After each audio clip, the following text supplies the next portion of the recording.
Welcome back to the deep dive. Today, we are focusing on a bit of internal maintenance. Yeah, that's a good way to put it. We've got a stack of notes here from Blood Test UK, and we're looking at the body's filtration system. Specifically, the kidneys. Exactly, the kidneys. But our real mission today is to decode a term that you see on blood tests that can be, well, pretty confusing for people. EGFR. Yes. The dreaded acronym. We really want to strip away the jargon and just get to what this number actually means for your health. It's a great topic because, it's one of those things people see on a lab result, gloss over, and just assume it's fine unless their doctor rings them. Right. But as the source material points out, understanding it actually gives you a massive advantage. It really does. To get a picture of this, I always think of a swimming pool filter. Okay. If the filter's doing its job, the water is crystal clear. But if it gets clogged up with leaves and, gunk. Pressure builds up. Exactly. And the water quality just tanks. The kidneys are basically that filter for our blood. That's a perfect analogy. And in the UK medical system, in the NHS, the pressure gauge for that filter, that's the EGFR score. It tells us if it's clogged or flowing freely. So let's tackle that acronym then. EGFR. It looks so technical. Break it down for us. It stands for Estimated Glomerular Filtration Rate. Whoa! I know. The glomerular part just refers to these tiny microscopic filters inside your kidneys. They're called glomeruli. Okay, so if we just strip out all the Latin, what are we actually measuring? Speed. That's it. It's purely a velocity score. It tells us how fast your kidneys can clean waste out of your blood. So it's not a health score like in a video game? No, not at all. It's a flow rate. And that's what Blood Test UK says the NHS uses as the standard to catch these drops in efficiency before they become a real failure. Exactly. Because you can lose a huge amount of kidney function before you actually feel sick. This number is your early warning system. Okay, so how do they get it? How do they calculate that speed? Well, that's where the E for estimated comes in. They don't, measure it directly. They look at your blood. In a simple blood test. A very simple blood test. They test for a waste product called creatinine. Right, and this is the stuff that our muscles make just from moving around. Correct. Your muscles produce it at a pretty steady rate. The kidneys are meant to filter it out constantly. So the logic is simple.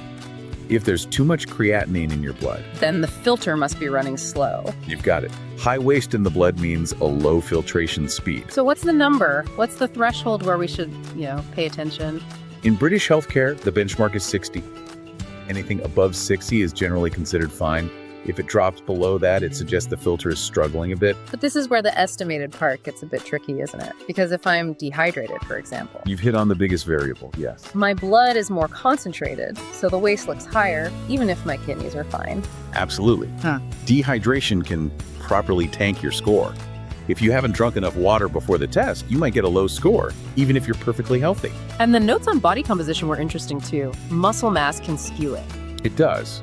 Since creatinine comes from muscle, a bodybuilder will naturally produce way more of it than, say, a librarian. So a very muscular person could have high creatinine just because of their muscles, not because their kidneys are failing. Exactly. So doctors in the UK have to look at the whole picture, at the patient, not just the number. Context is everything. So why should the average person listening care about this score? Because of the benefits of knowing. Blood Test UK makes this really clear. Kidney decline is usually silent. You don't feel it happening. No. By the time you feel fatigue or swelling, a lot of the damage is often already done. Watching this number lets you pivot early. And by pivot, you just mean simple lifestyle changes. Simple stuff. If you see that number drifting down towards 60, you probably don't need a big medical intervention. You just need to drink more water, maybe adjust your diet. So it shifts the whole focus from treating disease to maintaining performance. And honestly, a cleaner filter just means better energy. If your blood isn't full of waste, you feel sharper day to day. There's one myth we should probably tackle. Is this just for old people? No, absolutely not. That's a really dangerous assumption. While function can decline with age, the data from Blood Test UK shows that things like diet and high blood pressure affect kidney health at any age. So the advice is pretty straightforward then. Larry, hydration is number one, a balanced diet with lots of fruit and veg. It's all just basic maintenance work. Preventative maintenance. So to sum up, EGFR is your kidney's filtration speed. Yep. Keep it above 60. But remember, it is an estimate, so hydration and how much muscle you have really matters. Keep the filter clean, and the system keeps running for a long, long time. Just keeps running. Okay, here's a final thought for you to mull over. We said that having big muscles makes more creatinine, which can lower the score. So when an Olympic weightlifter gets a blood test, how do they get a fair result?